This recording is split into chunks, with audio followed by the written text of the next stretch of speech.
no sé, era como ver, para los que crecieron en México, era como ver Las Gatitas de Porcel sin que te viera tu mamá en la noche. Ese era el equivalente de tele en videojuego. La música...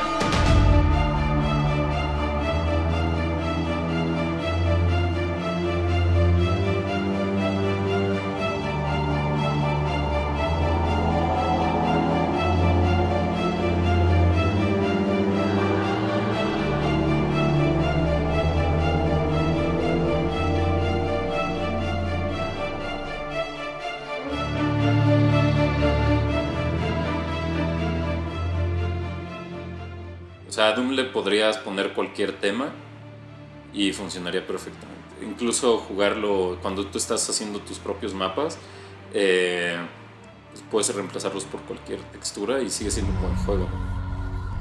Desde su lanzamiento original en 1993 para MS2, Doom se ha ganado un lugar en el Salón de la Fama de los videojuegos como una obra fundamental de la cultura actual, trascendiendo incluso su legado como juego clásico para convertirse en un concepto que hasta los que menos conocen de videojuegos ubican. Tal vez no se trate del primer juego de disparos en primera persona de la historia, pues para eso tenemos a leyendas de gran importancia como pueden ser Wing Commander, Wolfenstein 3D, Catacombs 3D y hasta Hover Tank. Pero definitivamente Doom sí logró popularizar un género que hasta ese momento era casi inexistente. Para muchos se trató del primer juego de horror, uno que con sus niveles magistralmente diseñados nos guiaba por una narrativa caótica, en la que pasábamos de lugares familiares como estaciones espaciales a páramos infernales con criaturas cuyos diseños eran cada vez más retorcidos y enfermizos. Pequeños detalles como los nombres de los mapas, la arquitectura de los niveles y la progresión infernal de los enemigos dotaban al juego de una atmósfera que nunca se había visto hasta el momento. Creo que hubo esta onda entre que si Genesis era una consola para adultos, la PC o jugar en una computadora mucho más, ¿no? Había juegos como mucho más realistas y violentos.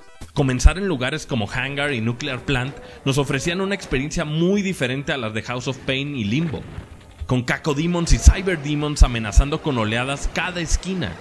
Algo importante es que estos sofisticados retos no necesariamente alejan a los jugadores más novatos, pues con 5 niveles de dificultad cualquier curioso podría acercarse a esta diabólica aventura.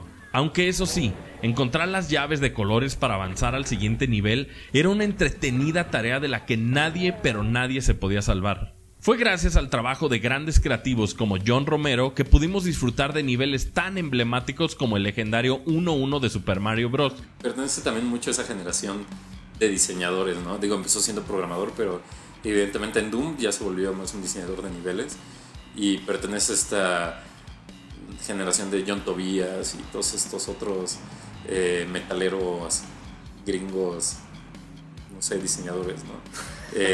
Me encantaría salir con ese güey alguna vez. Difícilmente olvidaremos el dispararle al primer barril explosivo, recoger la primera armadura o desesperarse porque la puerta al final del nivel no se abre.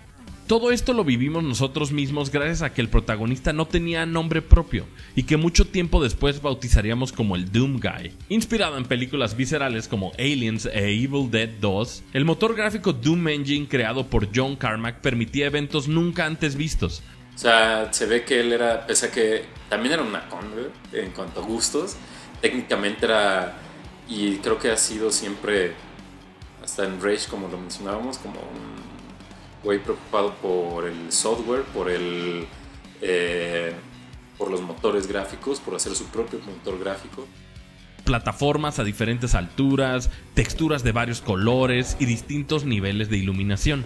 Esto sumado a un sofisticado sonido estéreo que permitía saber de dónde venían los enemigos, hacía de Doom una experiencia verdaderamente inmersiva. Básicamente podría decirse que Doom es el padre de los first person shooters, una experiencia que nadie debería perderse y una que se merece un gran homenaje en este Barcade Originals. Bienvenidos. A continuación disfruta de la primera hora del juego, mientras que mi buen amigo el señor Pixel y un servidor hablamos más a fondo acerca de los increíbles inicios de id Software.